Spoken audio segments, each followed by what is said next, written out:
ပြီပေါ့နော်စစ်တပ်ကိုစစ်နဲ့တောင်မှမပြစ်မှားနဲ့တဲ့ကဲဟုတ်ပြီနားထောင်ကြည့်ပါအောင်တက်ကိုစိတ်နဲ့တော့မပြစ်မှားနဲ့ဒီစကားလေးကိုဟောကြည့်မနော်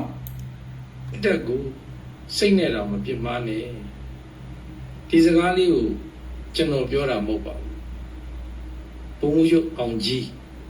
ဥအောင်ကြီးပြောခဲ့တာအောင်ကြီးပြောခဲ့တာတဲ့စစ်တပ်ကိုစိတ်နဲ့တောင်မှမပြစ်မှားနဲ့လို့1988ခုနှစ်အရေးခင်းကာလကိုမိလိုက်တဲ့သူတွေဒီစကားလေးကိုမှတ်မိကြအောင်ပါဟိုတွေကတော့မမိလိုက်ဘူးထိုစဉ်တုန်းကတော့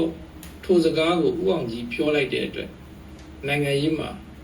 ကြာရှုံးသွားပါတယ်တိတ်တက်ကြွနေတဲ့ပြည်သူတွေကျောင်းသားတွေကသူ့စကားကိုပြည့်ရည်ပြူကြပါတယ်စိတ်ဆိုးကြပါတယ်ဒီစကားကိုပြောခဲ့တဲ့ဥအောင်ကြီးဆိုတာစီးရေးမြင်နဲ့နိုင်ငံရေးမြင်နဲ့စီးပွားရေးမြင်နဲ့အင်မတန်ပြည့်စုံတဲ့သူတစ်ယောက်ပါဟုတ်နော်စစ်တပ်အကြောင်းကိုလည်းကောင်းကောင်းသိတဲ့သူဒါကြောင့်မို့ဒီစကားကိုသူပြောခဲ့တာသို့သောညာလေထိုအချိန်တုန်းကတိတ်တက်ကြွနေကြတဲ့ပြည်သူများစုဟာသူစကားကိုကြောင်ထိုးလိုက်ကြပါတယ်ဟုတ်နော်ကြောင်ထိုးယုံနေမကစစ်တပ်ကိုအနေရသွားပြူကြပါတယ်အဲ့ဒီကနေစပြီးတော့စစ်တပ်အကြောင်းကောင်းကောင်းသိသွားကြတာပါမကြာခင်ကာလမှာရွေးကောက်ပွဲကျင်းပပါတော့မယ်စစ်တပ်ကဥဆောင်ကျင်းပတဲ့ရွေးကောက်ပွဲပေါ့ဒီအချိန်မှာလူအနည်းစုစီကစကားသံတွေကြားရပါတယ်စစ်တပ်ကဥဆောင်ကျင်းပတဲ့ရွေးကောက်ပွဲမို့မယုံကြည်ရဘူးမပူပေါင်းဘူးစန့်ကျင်မယ်ဆိုတဲ့စကားသံမျိုးတွေဟုတ်ပြီဒါဆိုရင်ဒီလိုလေးတွေးကြည့်ရအောင်ဘယ်လိုတွေးကြည့်မှာကဲနားထောင်ကြည့်ပါနော်စာဆုံးနားထောင်ကြည့်ပါဒီနေ့ဒီချိန်ဒီပြည်သူအများစုတဖောက်ဖောက်တတတတန်းတနေကြတယ်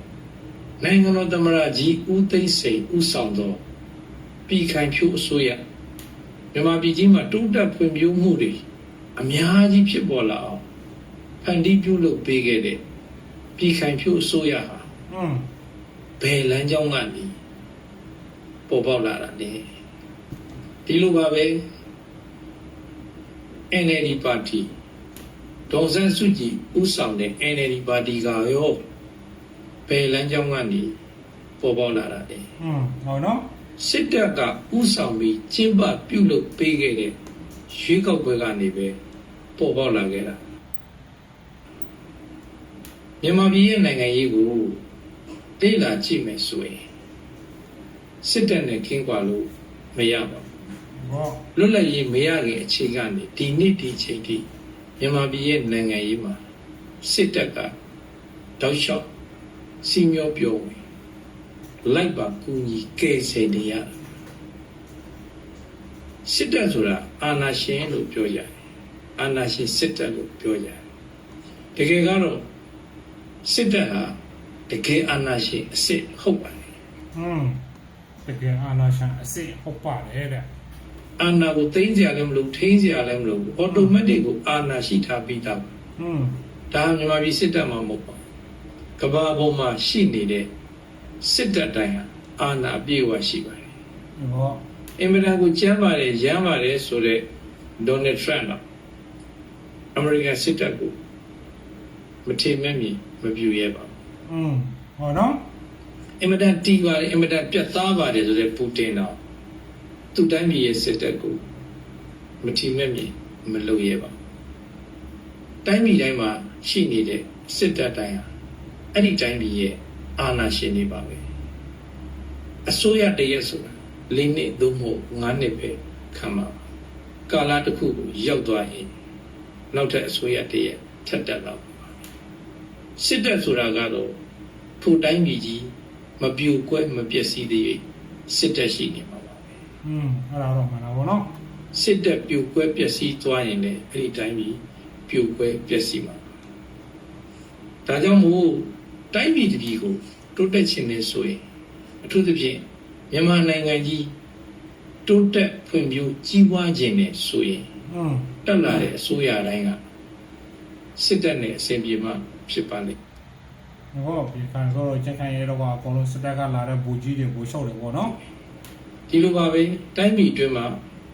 မှီတင်းနေထိုင်ကြဖို့တော့ပြည်သူတွေဟာလေကိုယ်တိုင်းပြည်မှာရှိတဲ့စစ်တပ်ကိုနားလည်မှ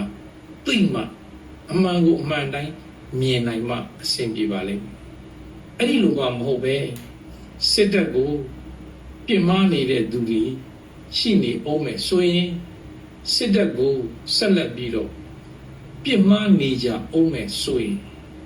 မြန်မာနိုင်ငံကြီးဘယ်တော့မှလည်းအေးချမ်းမှာမဟုတ်ပါဘူးဘယ်တော့မှလည်း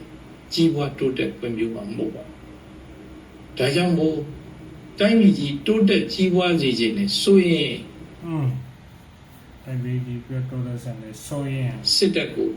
စိတ်နဲ့တော့မပြစ်မှားကြပါနဲ့ခင်ဗျာ ဟောနော်